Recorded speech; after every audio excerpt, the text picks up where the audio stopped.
Good evening, everybody. Welcome to Shepherd's Corner. Who is this that is hosting this event? I don't know you. I am undercover. I am undercover this evening because what we're dealing with here, I don't want anybody to know who it is. Oh, so this is why this is a mystery of who is doing the show with the Archbishop. Yes, sir. Okay. I don't want them to recognize me. So you go ahead, please. Well, we want to welcome you to Shepherd's Corner. We want to welcome you to Trinity Television, wherever you're watching us, all around Trinidad and Tobago, up the islands, on Facebook. We welcome you and we thank you for tuning in. And all my brothers and sisters from other Christian faiths, we welcome you this evening. Oh, yes. And His Grace chose a toughie here tonight. So I only hope that you are ready to handle serious issues. And the topic tonight, the pill for our picaroon society. That's what he calls us. What's that word? Picaroon. I don't understand that word. Break it down for a minute. That's why I hovered by shades. Oh, because you are a picaroon. Oh. I don't want them to recognize me. Oh, wait, a picaroon is like a midnight robber or something? You see my glass. Do you all recognize me at all tonight? No, I don't recognize you. Great. Why exaggerated responsibility for the common good? You know, we spend so long in license. Everybody taking license. Everybody doing what they want to do. Everybody have exaggerated freedom. Exaggerated freedom that turn into license for so long that we think that what we live in is normal. And what we live in can't be normal. Because what we're living is really an exaggerated license that we're living, where people are doing what they want to do, how they want to do it, and they don't worry about anybody else. So you're trying to say that the only way to counterbalance that, they're doing their own thing. You have to now go to exaggerated responsibility for the common good.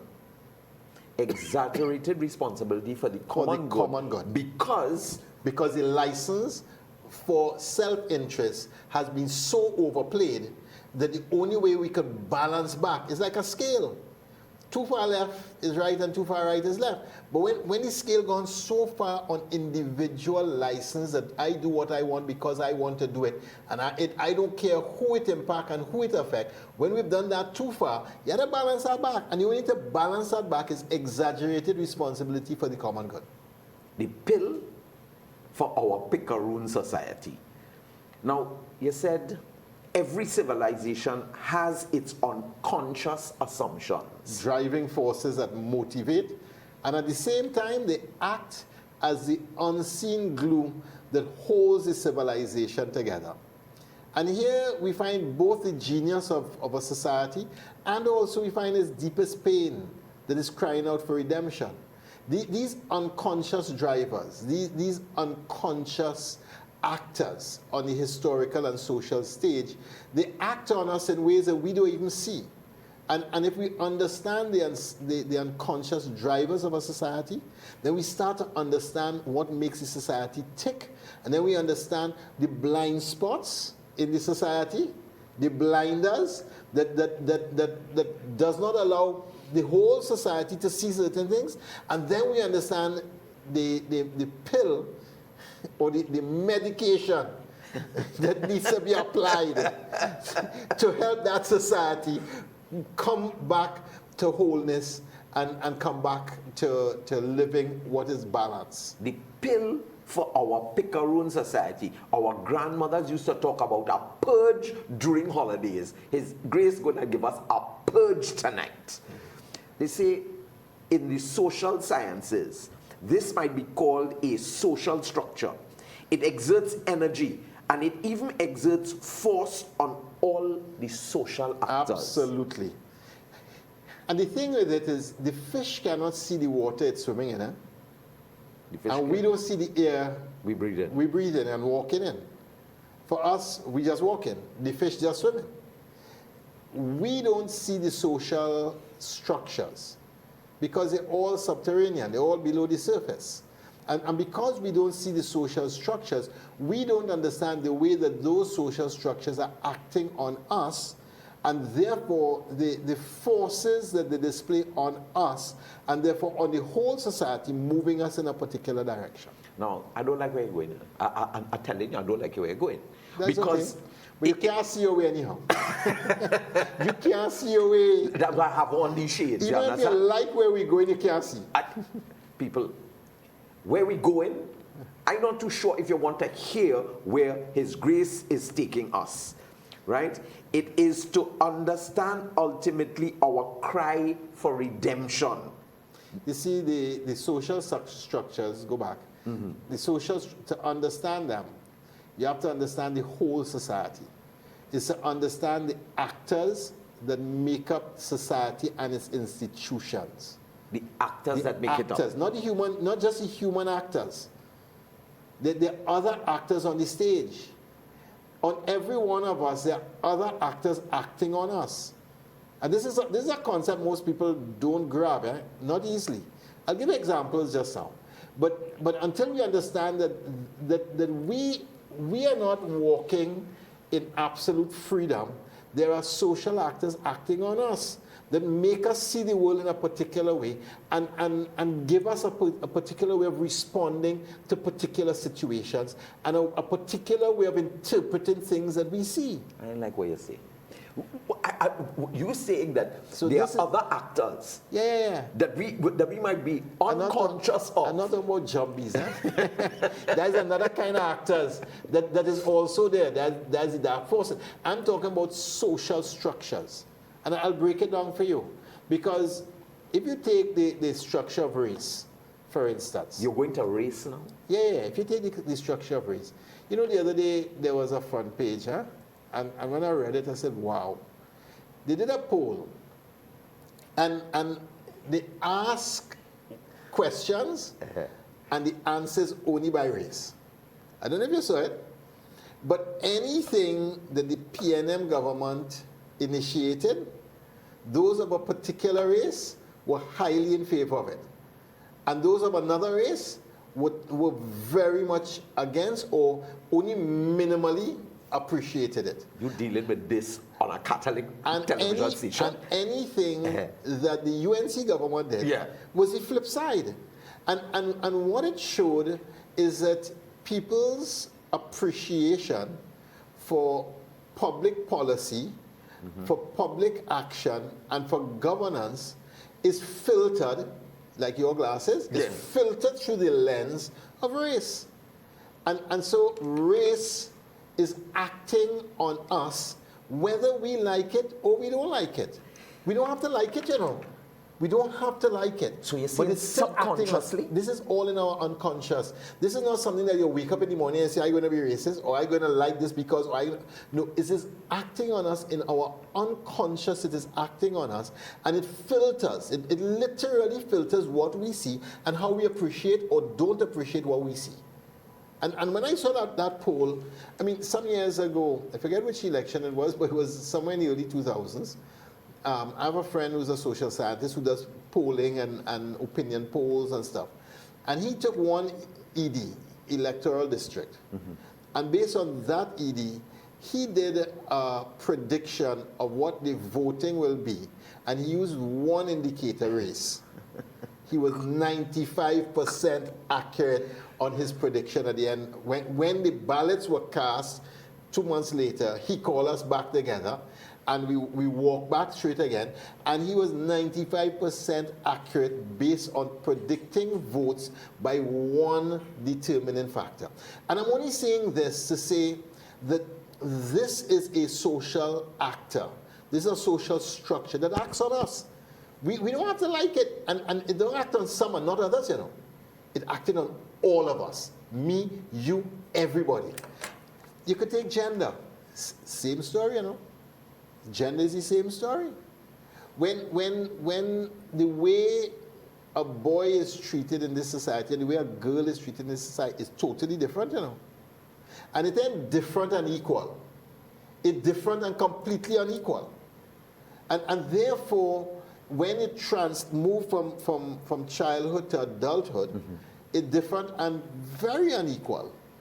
The social structure of gender bias is acting on all of us, man, woman, and child. No, you talked about race And don't talk about class. You're talking about gender, and you want to go with class. Class. Don't talk about class. To be a rich white male is to be treated totally different from being a poor black female. Totally different. Totally different.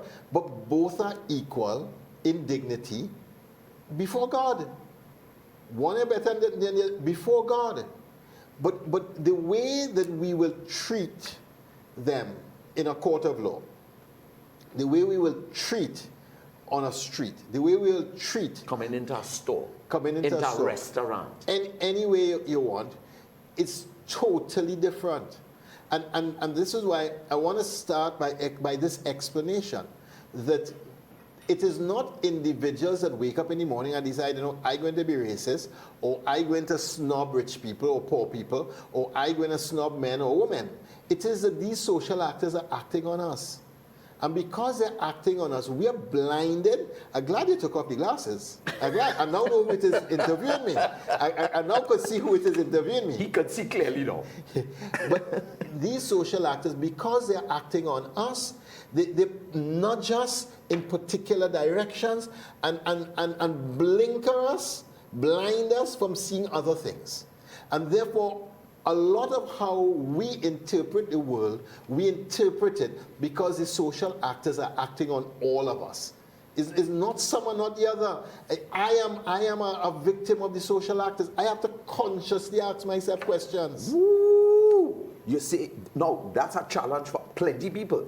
Because if you recognize all of these actors that are working on you, right? I mean, you literally have to, moment by moment, when you are interacting with That's people. why I had to do the examination of consciousness every day. Because it is so easy to be unconscious in your assumption, your action, and your treatment of a person. It's so easy. And this is, and let me flip the script the next way too. This is not about Trinidad and Tobago. Eh? This is every society. In Britain, it is no different. In America, it is no different. In France, in Holland, no matter where, in Africa, no matter where you go, social actors are acting on human beings. Race, class, and gender. We have about 99 genders now. Let me don't go there. That's a different conversation. We having that in another conversation. Mr. Picaroon, that's a different conversation. It takes a great deal of courage. Absolutely. It takes a great deal of clarity of mind to operate in this country we call Trinidad and Tobago. This beloved, sweet TNT. It's a beloved and sweet country. What His grace is challenging all of us to do is to recognize that all of these various actors are impacting on the way we think, the way we vote, the way we act, the way we act, the way we treat each other. Yes, the way we treat each other. The way we evaluate what is good and bad in the public realm. What is good and what is bad. In the public realm. You see, to be a poor black woman so we is to receive the least validation from society. Yeah. I heard you, but I want people to just get this, dial back this again. To be a rich white man is to receive the highest validation. Both are equal human beings of worth and dignity before God. The society is skewed towards one being validated and the other one being devalued. And this is, again, I'm only making the point as an example. Yes. Or I'm only using the example to make the point. The point that every single one of us are acted upon by these social actors we call race, class, and gender. And those are not the only ones, those are the most obvious ones. Laws and institutions benefit the rich. They benefit the rich white male. They often act against the poor black woman. And this is a social structure, you said, at work. Yes. Because two people go to court with basically the same circumstance and charges, and they will get a different result. even if it's a black judge. They will get a different result. The OJ effect. The OJ effect. We need a pill for this picaroon society. You say a picaroon society, this is a social structure that has been our deepest limitation from early in our colonial history. Absolutely. So if you remember now, and let's make the connection, there are social actors or social structures that act on us the same way as a human being will. But they act in our mind, in our way of seeing, in limiting us, in nudging us in one direction as opposed to another direction. And I'm proposing that the picaroon mentality is such a social structure that operates from captain to cook, and it is acting on all of us in our society. The picaroon. The picaroon is the modern day pirate, you see. Yeah, the street hustler, the con man, the gang leader, the so-called businessman, the so-called politician, the priest, the pundit, the imam who seeks to benefit himself rather than to contribute to the building up of the society, its people, and its common good. Now you putting in the priest, the pundit, the Everybody, imam, the businessman, the politician, the leader, the gang leader, everybody inside there. Tooth moon. Why? You know, Naipaul in one of his books, I think it was Miguel Street, he had a wonderful story of a man who had an event. It was well advertised. This famous singer from away was coming down and singing in such and such a place, and tickets went like wildfire. 3 days before the event was supposed to happen, the man and the money left the country. Two ladies talking to each other. And one lady said, well, they should jail him. Look at what he do. He thief all the money. They should jail him. The next one say, I disagree with you. It take brains to do that. And you have to pay for brains. That is picaroon. The man who did it, that is the picaroon. And the woman evaluating the man's action is evaluating the picaroon as something that is of value, that you have to pay for. So you shouldn't jail him, you should make him a hero. And this was a true event. Huh? This is a true event? It was an absolutely true event. Naipaul picked it up really well. That's a picaroon, is a con man. Is a person who is not using their office for the common good, which is the good of all, but rather using it to benefit themselves, to make money for themselves, to serve their individual interests, and not interested at all in serving anybody. And this cuts right across our society, and it cuts right across all different walks of life, and it cuts right across different ways of operating and different professions. The tricky daddian, the picaroon is the tricky daddian, and it is at the heart of our national psyche. So psychologically, the picaroon is incapable of accepting boundaries and limits. Incapable of accepting boundaries and limits. If you tell a picaroon, listen, you can do anything you want. Yeah. You see that glass of water? Yeah. Don't touch it. We have 500 gallons outside, but don't touch that. You know that gone, eh? That gone, eh?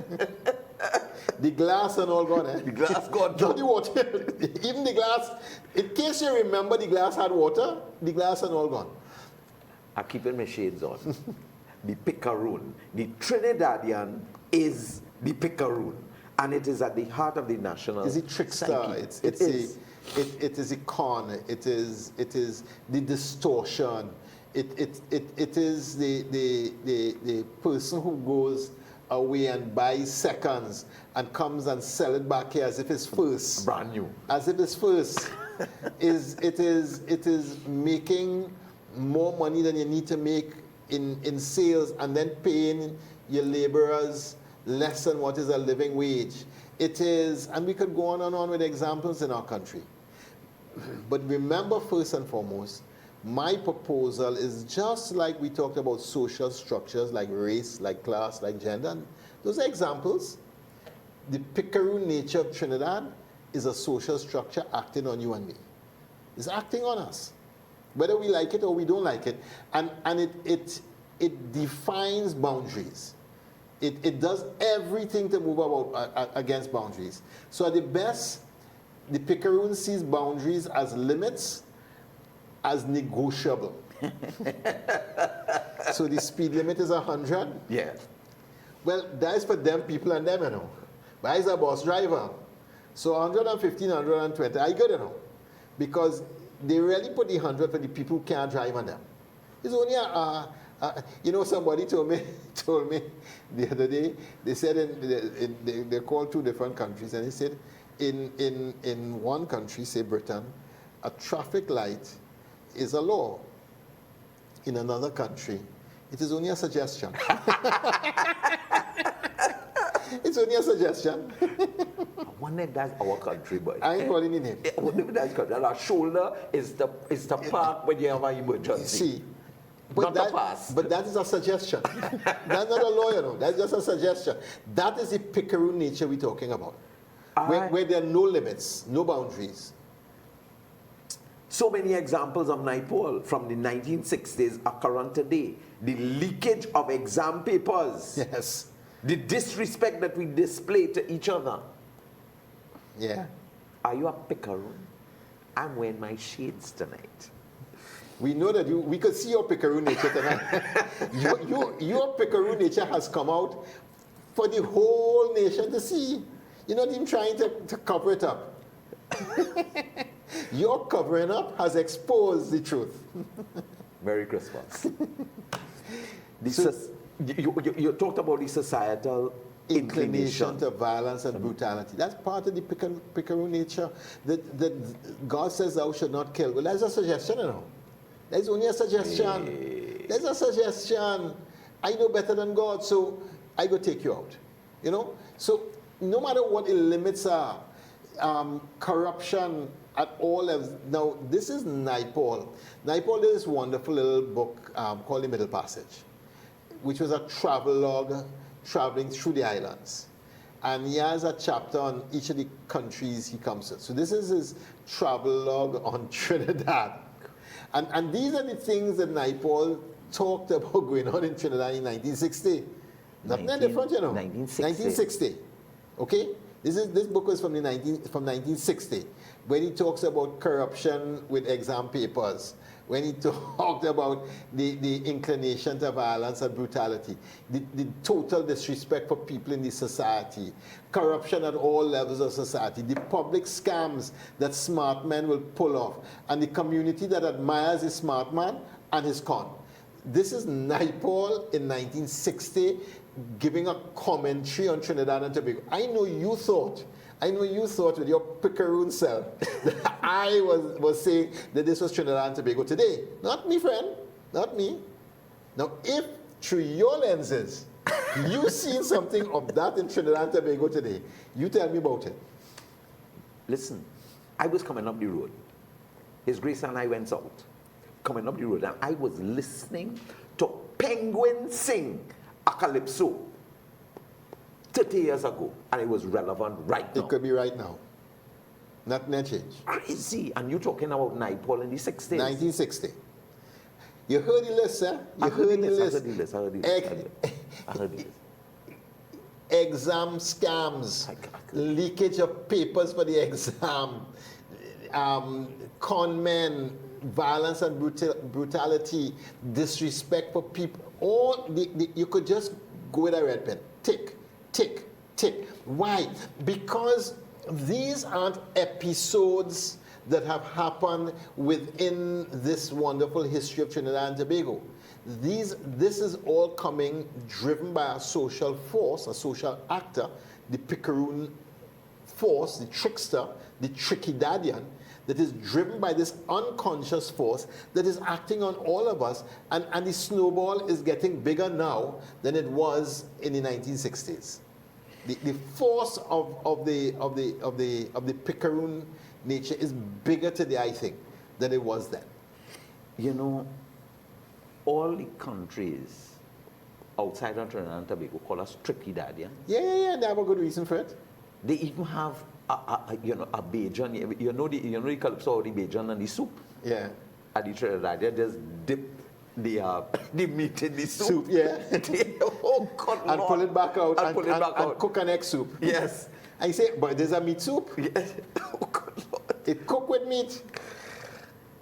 You see, the inconsistency of set standards has contributed to the widening class gap. Yeah. You know, in the world today, 1% of the world's population owns more than the other 99% of the inhabitants. You know that? I heard so. 1% of the world's population owns more than the other 99%. I believe that the richest 8 people own more than the bottom half of the world's wealth. I did some studies on that. Yes. The disparity in wealth and in distribution of that wealth is a significant crisis that we are facing. And this widening gap, the racial intolerance that that is mounting, Yes, it is mounting. And the underdevelopment of whole segments of our society. Yeah. And I think we have to be courageous now and name that we have deep underdevelopment in segments of our society that need to be addressed. And it cannot be addressed in an even-handed way. When the balance goes this way, you have to be exaggerated if you're going to rebalance. And we have to admit that we have communities that are poor and black that are underperforming because of historical poverty, that unless they get a special kind of action, we're not going to get them from historical poverty to participating within the wider economic framework of our country in a meaningful way. But people say that's just an excuse. You know, you hear it. And again, you could just see the actors playing out. And you could say what you want, but you have to look at the facts. And we have good facts, good facts. There are a few communities that have had historical poverty. And most of the crime and violence have come out of those communities. The problem is not the community, the problem is underdevelopment. And again, underdevelopment is a social actor mixed with the cocktail of the picaroon, thrown in the brew of Trinidad and Tobago, and that's what we have. So if you look at Naipaul now, and Naipaul in this wonderful article on the middle passage, he drills down to the nature of the picaroon. It's a little long on the quotation, but I think it's worth a read. He says slavery, the mixed population, the absence of national pride, the closed colonial system have to do a remarkable degree recreated the attitudes of the Spanish picaroon world in Trinidad and Tobago. This was an ugly world, a jungle, where the picaroon hero starved unless he stole, was beaten almost to death when he was found out, and had therefore to get in his blows first whenever possible. And where the weak was humiliated, where the powerful never appeared and were beyond reach, where no one was allowed any dignity and everyone had to impose himself. Now, does that sound like I'm talking about the Spanish colonial world back in the day, 300 years ago? That's what I'm talking about. I'm not sure what you're talking about. I'm talking about right now. No, it's them lenses. They distorted how you see this thing. It has to be the lenses. Because this description, when I read it, I had my mouth open for a little while. Because what Naipaul is describing here is really our current state. Correct. And while he's describing a past state, but it's a past state that describes a current state. And this is why I'm proposing the only way to understand this is to understand the social actors acting on us, why it was true then, why it is true now, because the same social actors acting. Let's call it our picaroon nature. Well, partner, I only hope that that pill that you have, it's a bitter pill. It had to have senna in it. It had to have all kind of bush. Bitter pill. It's a bitter pill. You know, this is a very somber view of Trinidad. Yeah, but it had to be somber with your glasses on. No, this had to be a somber view. You know, Naipaul at his best or worst, at the heart of our crisis are a lack of values. Yes, lack of respect for each other, an enduring need to try to outwit the system, a need to get in your blows before you get your blows. Yeah. And he gives us a prescription. And this, my brother, this is the bitter pill. He says to bring political organization to the picaroon society with its taste for corruption and violence and its lack of respect for the person has its dangers. It has its dangers. Such a society cannot immediately become responsible. But if it can be reduced, re-educated only through responsibility, but it can be re-educated only through responsibility, change must come from the top. You know, Lloyd Bess had this wonderful concept, and he said we are not irresponsible. You don't understand. We are unresponsible. Irresponsible means that you have the capacity to be responsible, but you're choosing not to be so. But we are responsible. We don't even understand what responsibility means. If it bump us in the face, we wouldn't know what it looks like. And so Naipaul is now doctor, diagnosing, and prescribing. And that's why he says, but it can only be re-educated through responsibility. Change must come from the top. If the leaders in our society, if those who have wealth and privilege are not willing to live exaggerated responsibility for the common good, not in a vacuum, but for the good of all, as opposed to for my personal benefit, for the good of all. If they're not willing to live that, then what we have is something a little bit, we will not get past the current crisis that we are facing. Remember, this is not me speaking. Remember, this is Naipaul, who is one of our national heroes in the 1960s. And if you could find any similarity between what he's saying of 1960 Trinidad and Tobago and what you know of 2019 Trinidad and Tobago, if you could find a similarity, well, I would say is a case of cap and string. It's a cap and string story. You're watching the shepherd's corner. The shepherd is laying out something here for us. The shepherd is saying that change must come from the top. You and I. It must come from us. It must come from the top. And I think that the only way for it to come from the top is we have to recognize these actors that are playing on us. On me. Not us, you know, not us. On me. Let me start with me and let me understand how the picaroon plays in my head. Like a bass drum in my head, according to Shadow. Pom pom titi pom pom pom pom pom pom pom pom. How race, class, and gender are playing in my head. Even when I don't want it to play, it's playing in my head. It's like a beat from somewhere else that just jiving me. Michael Jackson, the man in the mirror. Yeah? The man in the mirror. Now, we want to open the phones because we're live. And we're dealing with the picaroon society. Live. Because this is not something you could deal with on live. No, so the lines are open. We're giving you all a call in. Are you feeling and experiencing those actors acting on you?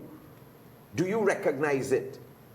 And are you prepared to do something about it, to take that bitter pill, to take the bitter pill? To build responsibility in this picaroon society will require a multi-pronged approach.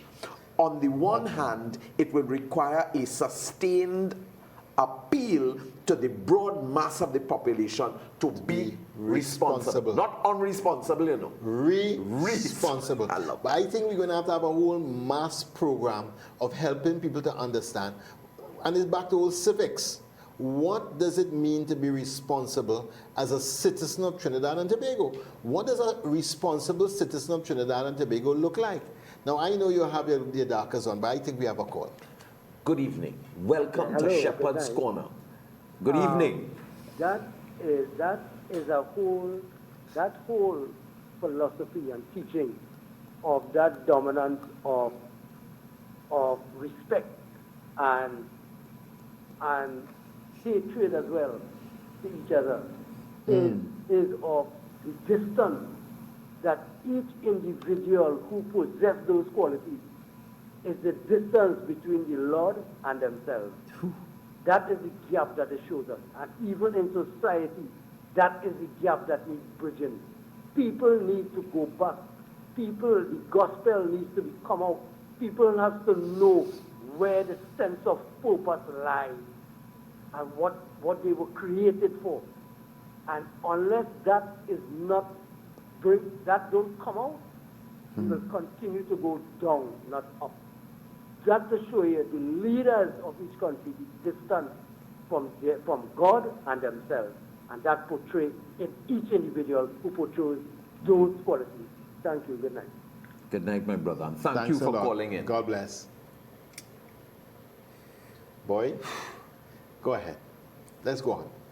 To build responsibility in this picaroon society will require a multi-pronged approach. On one hand, it will require a sustained appeal to the broad mass of the population to be responsible. But it has to be broad and sustained. And it has to go on. Go on again to the next one. On the other hand, it will require that we fundamentally rework the education system to ensure the development of character at a personal level and development of character of the nation as a whole. We are living in a society without character. We are living in a society without character. And because we're living in a society where character is not held in high value, what is held in high value is the 50 Cent creed, get rich or die trying. What's held in high value is getting away with it. You know, there's only really one commandment that God gave, is the 11th commandment. Thou shalt not get caught. You could do anything you want, just don't get caught, because if you get caught, how it go look. It's not whether it was wrong or not wrong, you know, it's how it go look. And that's how we behave in. It is how it go look. It depends, forget about what you do wrong. How it go look. So do anything, just don't get caught. Now, that's the absence of character. That's the absence of values. And we are all caught in this. It is some and not others. We are all drinking in this crazy water that we swimming around in. We breathe in this air. Are you breathing the air? We have a call tonight. Good evening. Welcome to Shepherd's Corner. Hello, good evening. How are you doing?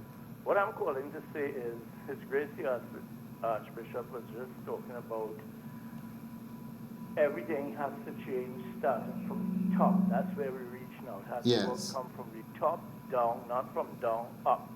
Now, when you have a young lady producing 2 children for a man who is up and down in jail, and then she comes now after that and produce 3 children for a recovering coke addict, and then she comes thereafter and produce a child now for a man who was deported from the States.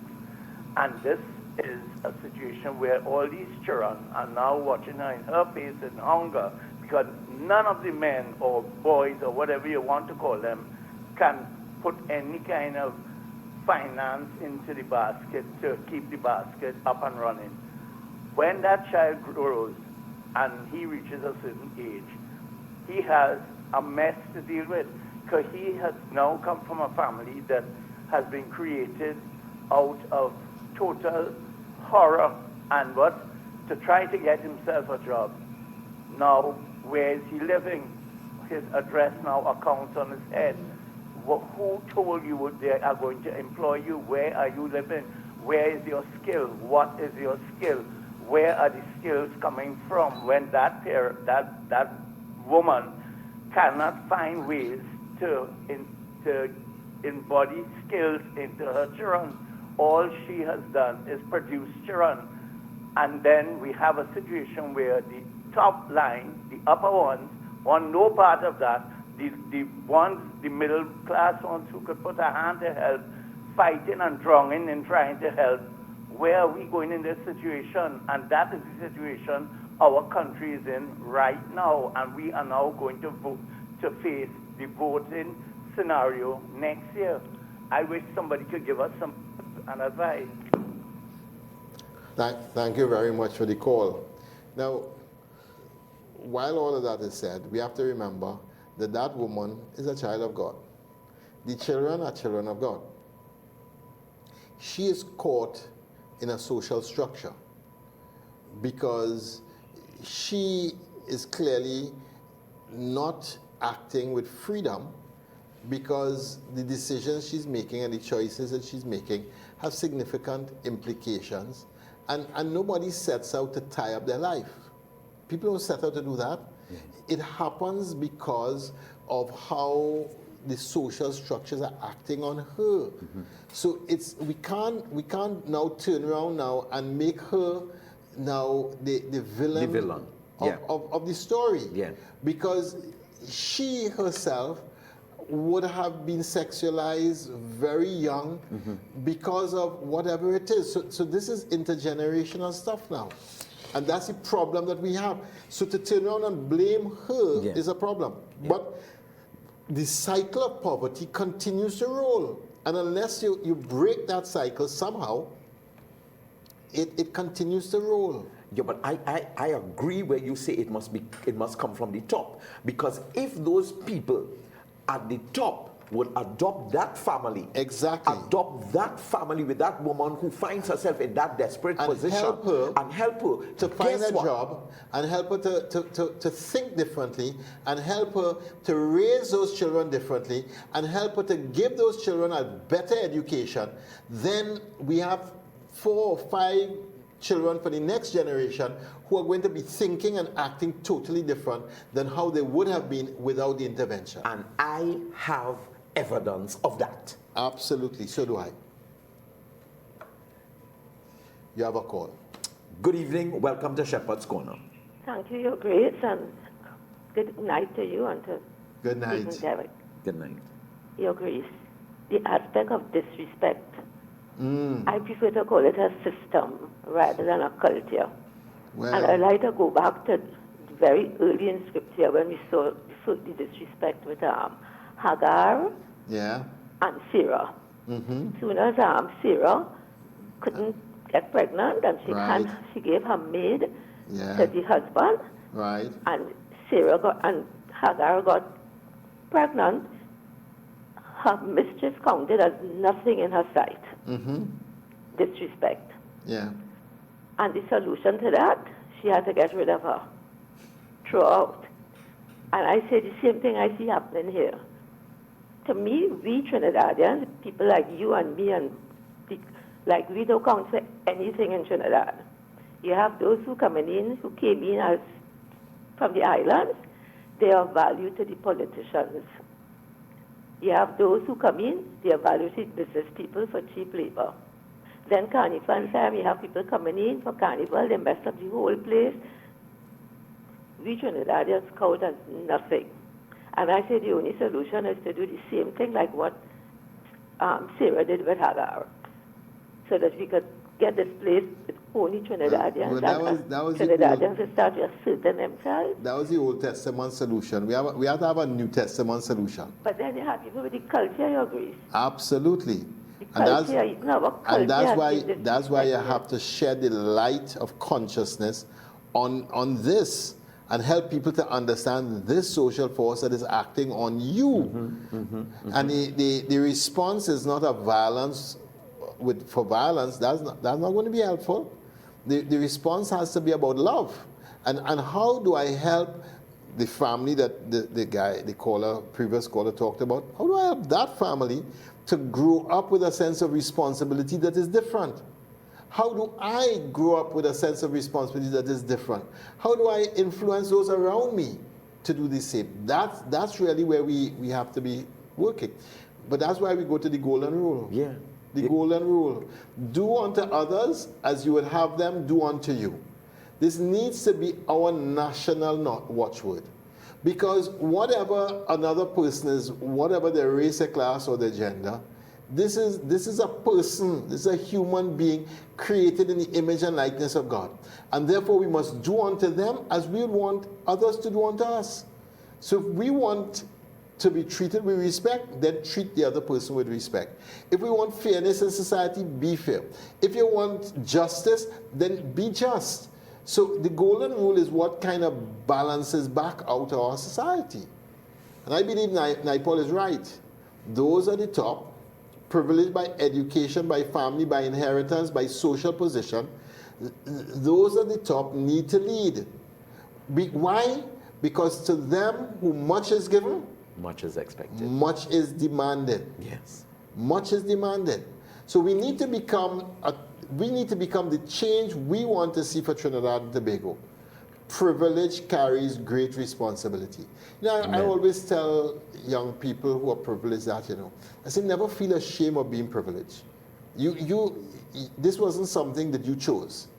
You just happened to be born into this family, and the family you happen to be born in is privileged. And don't ever feel ashamed about being privileged. But understand that privilege carries more responsibility.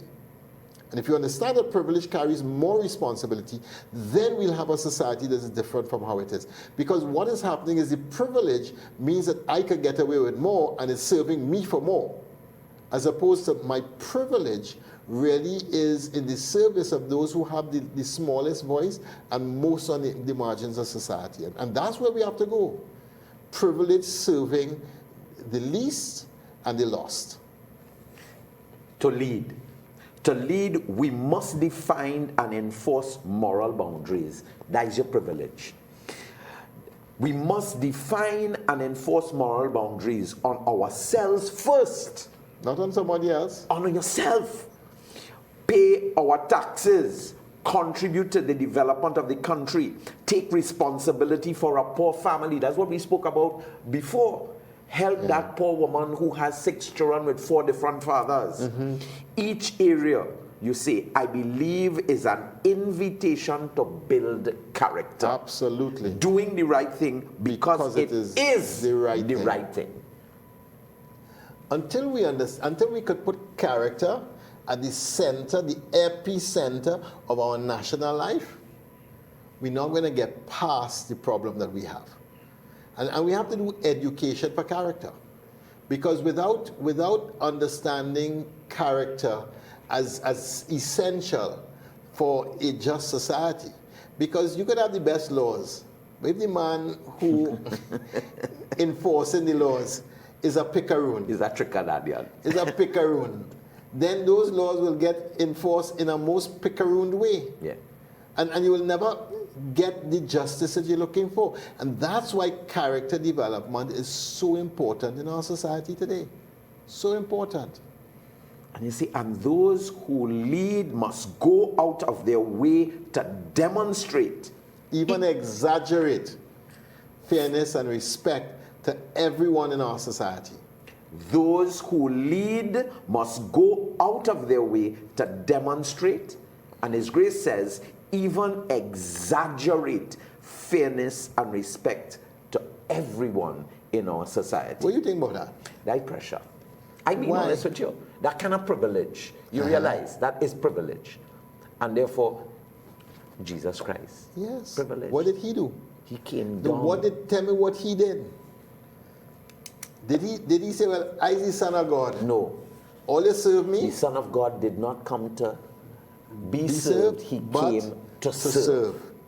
to lay down his life for the many. Now, look at how Jesus does it. Look at his teaching on leadership. He said, the great men might want to lord it over others, but you are not to be like them. If you want to be great in the kingdom, you must be servant of all. Least of all, servant of all. It is those who are exaggerated in their own self-importance, they are the least in the kingdom. But those who have an exaggerated sense of responsibility for the common good, which means that they're advocating on behalf of those who don't have a voice, those who are lost, those on the periphery, and ensuring that they are getting what they need to live a decent life, those are the ones that are going to be first. This is a kingdom values thing. This is not me, you know. This is about the kingdom values. Doing the right thing because it is the right thing, regardless of who sees it, who acknowledges it, or who applauds it, while ensuring fairness and respect to all, regardless of stations in life. You know, many times people do the right thing because of who looking, eh? Yeah, I know. And to do the right thing regardless of who looking, that's character. Yeah. And I don't know that we reached there yet. But that's where we have to arrive at. The first day Mr. Mercedes heard somebody say, no, leave that so that will pass. He fired the man. He fired the man. And he said, he called the whole workforce together. And he said, listen, if you think that any old approximation is good enough for this car, then you cannot work here. It is either right or it is not right. And that's it. Wow. Don't give me an old approximation and tell me, no, that could work. No, it is either how it's supposed to be or it's not how it's supposed to be. It ain't working and it ain't working around. It's either right or it's not right. It is either right to pay your taxes or it's not right. It is either right to be honest, and what are you choosing? And is the picaroon in you wanting to dodge and bob and weave and to create your own boundaries? And you see, as a country, as a nation, we are still in the adolescent stage of national development. Absolutely. Why do I say that? What is the adolescent one? You are the world expert on adolescents. How many you had? Plenty. We're not talking about how long yours went on for, you know. We're not talking about how long your adolescent went on for. I just want to be very clear here today. That's for a different show, not for this one. Not for this show. What the adolescent wants? The adolescent wants to get everything and contribute as little as possible. Correct. The adolescent wants mommy and daddy to pay for everything. The adolescent wants a little responsibility, but great interest and great advantage. Well, we are still in an adolescent stage of our national development. And we have to understand that. And I think you'll see that more next week when we look at the 43 years of the Republic status. That in itself tells us that we are at a real early stage of our national development. But there is a remedy, and that's growing up. And that growing up is so important. So we sometimes believe that if we mess it up, someone will come and fix it for us. You know, like the room? Yeah. You know, like it looked like bomb squad area number 2. Clothes everywhere, this everywhere. And mommy will come and go and wash and put it back away for the child. Well, you know, in this country, if we mess it up, they have nobody coming to fix it for us. What we don't understand is look around. There is no one coming. These 5,131 square kilometers, they belong to us. Nobody's coming. We have to take the responsibility to make it right. We have to take the responsibility to find the right way of relating with each other, to find the right way of being citizens, to find the right way of taking responsibility for the common good so that everyone has what they need to flourish in this wonderful society. Every one of us, His Grace says, needs to take this responsibility and exaggerated responsibility. Till we understand that we all serve a higher good, and it is the common good. So people say, well, you know, what is this common good you're talking about? What is this common good? Well, everything that happens in a society impinges on everybody. Yeah. And the question is, the common good is not a mathematical formula of what will serve the best for the most. It is what will serve what is true for us as a society. So for instance, stealing might well distribute wealth quicker than education, but it doesn't serve the common good, because it brings into force a value system that is bad character, that will mean that nobody in this society could trust anybody else, and therefore it is against the common good. So the common good is about values, is about character, but it's also about what will serve the development of those who have the least and those who are lost in our society. What will serve them? And how can we promote that development more clearly, more forcefully, to move towards that understanding of development for the least and for the lost? That's the common good. Illegal logging and mining and quarrying, is that going to help the common good? No. Throwing your rubbish in the river, is that going to help the common good? And then when we have a high rainfall, as we had last weekend, the river wash over, people get in flood. This serving of the self-interest of the individual, if it feel good, do it. This mentality of serving me, that's the real challenge that we have in our nation. And that's why the bitter pill is exaggerated responsibility for the common good, starting from the top. And for those who have most privilege, they have to live most responsibility for the common good. What's your key message? To move from picaroon to real development in Trinidad and Tobago, we need to freely embrace exaggerated responsibility for the common good. This is our path to redemption. Now I noticed when I given the key message, you put back on the picaroon nature. I put back on the picaroon. I saw you couldn't take it. You just couldn't take it. That key message, to move from that picaroon to real development in Trinidad and Tobago, to embrace exaggerated responsibility for the common good, and it must start from the top. That's the path of redemption. That's the bitter pill. That's your bitter pill. What's the action step?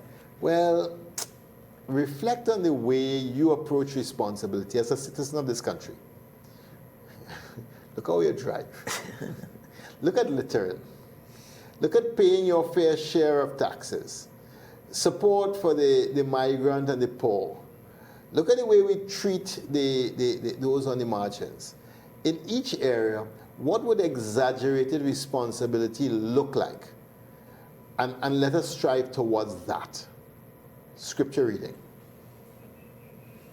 Matthew 5:21-48. Father, we thank you that we've had this incredible opportunity of sharing this message. And we invite everyone to live exaggerated responsibility for the common good. God bless. Amen. Let us Lord, with us we pray today.